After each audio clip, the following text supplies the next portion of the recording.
The company owner, Suman, is walking down the street absent-mindedly while talking on the phone. A passerby, Mr. K, quickly saves her from a speeding car, but they both fall hard to the ground. Mr. K asks concernedly, "Are you okay?" Suman replies gratefully, "Yes, I'm perfectly fine. Thank you so much. You saved me from a terrible accident." Mr. K says calmly, "It's nothing." Suman notices his injury and says worriedly, "Oh no, your hand is hurt." Mr. K replies casually, "It's just a small scratch. It's no big deal." Suman says firmly, "How can that be no big deal? Let me take you to the hospital." Mr. K shakes his head and says politely, "It's okay. Be careful on your way home. I should get going." As he starts to leave, his jade pendant falls to the ground. Suman calls out to him, but he is already too far away to hear her. When she picks up the pendant and looks at it, she is shocked. She immediately runs after him to return it. A short distance away, she sees Mr. K talking to a man. The man asks aggressively, "When are you going to pay back the money you borrowed from me?" Mr. K replies honestly, "My child just received a scholarship." The heavyset man grabs Mr. K by the collar and says angrily, "Stop making excuses. Just tell me when you're going to pay me back." At that moment, Suman steps forward and says firmly, "How much does he owe you? I'll pay it for him." The man replies, 10,000. Suman takes out her phone and tells her secretary decisively, "I'm sending you my location. Bring 10,000 in cash and get here as quickly as possible." Mr. K says gratefully, "Thank you very much, but why are you following me?" Suman holds up the pendant and says, "This is your jade pendant. You dropped it back there." Mr. K smiles and says, "Oh, thank you. I'll definitely pay you back for the money." Suman shakes her head and says warmly, "There's no need to pay me back. I should be thanking you instead. You've saved my life twice." Mr. K asks in surprise, "Twice?" Suman says softly, "Take a closer look at me." Mr. K studies her face and replies apologetically, "I'm sorry, but I don't recognize you." Suman says emotionally, 5 years ago, there was a homeless girl in the park suffering from a high fever. The memory comes flooding back.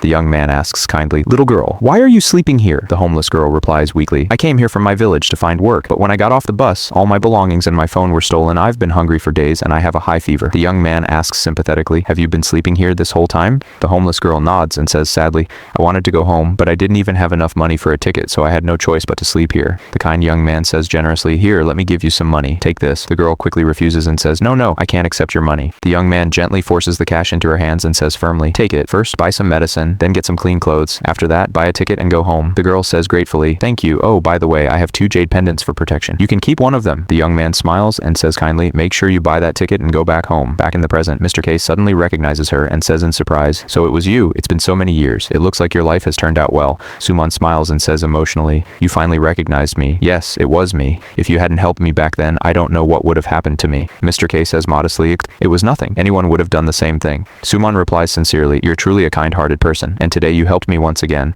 By the way, how have things been for you all these years?" Mr. K answers honestly, "After my divorce, I've been raising my child on my own. I'm not very educated. I work temporary jobs at construction sites and make a living through hard work." Suman says admiringly, "After your divorce, you raised a child by yourself and worked so hard. Have you ever thought about getting married again?" Mr. K laughs bitterly and says, "Just look at my situation. I don't make much money and I have a child to support. Who would want to marry me?" Suman smiles and asks, "Who said that?" Just then, her secretary arrives and says respectfully, "Ma'am, here's the 10,000 yuan in cash you requested, and the remaining 100,000 yuan is loaded onto this card." Suman nods and says, "All right, you may go back now." Mr. K says admiringly, "You've become a successful businesswoman. I'm really happy for you." Suman replies warmly, "It's all because of you. Oh, and one more thing. Would you be willing to be my boyfriend?" Mr. K stares at her in shock and asks, "What?" Suman says nervously, "I've kept these feelings in my heart for 5 years. I didn't have the courage to tell you back then, but I don't want to miss this chance now. And don't worry, I'll love your child as if they were my own." Mr. K says humbly, "You're successful, beautiful, and accomplished. I'm not worthy of you." Suman steps closer and says sincerely, "Why do you think you're not worthy of me? If you hadn't helped me back then, how could I have ever reached where I am today? You're responsible, hardworking, and incredibly kind. Marrying you would be my honor. I'm sure many people would bless us. My wish is that you are there at the beginning, in the middle, and at the very end of my life."